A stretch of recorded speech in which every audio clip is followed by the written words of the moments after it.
Ruth Brügg tunnetaan erityisesti keramiikkataiteilijana, mutta hän työskenteli monilla eri taiteen ja taideteollisuuden aloilla. Hän käsitteli monissa töissään tarinoita ja muistoja. Taide oli hänen tapansa käsitellä tunneelämyksiä. Brügg opiskeli graafikoksi taideteollisessa oppilaitoksessa ja aloittikin uransa graafikkona ja kuvittajana.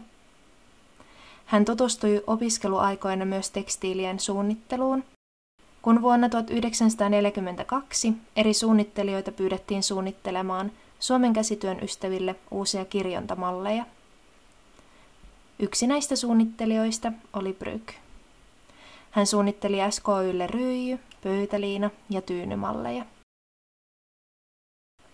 Vuosi 1942 oli tapahtumarikas, sillä sinä vuonna Brügg aloitti myös harjoittelujakson Arabian tehtaalla. Tästä alkoi Brüggin läpi elämän jatkunut työ keramiikan parissa sekä useiden vuosikymmenien yhteistyö Arabian kanssa. Vuonna 1948 Brügg kehitti oman keramiikkatekniikan ja kansainväliseen maineeseen hän nousi voittaessaan Milanon Triennalen Grand Prixin 1951.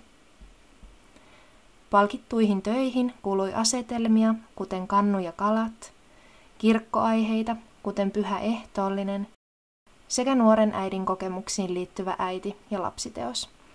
Brüggin keramiikka käsitteli aluksi muistoja, asetelmia, kasveja ja lintuja, mutta 60-luvulla työt muuttuivat suuremmiksi ja abstrakteimmiksi.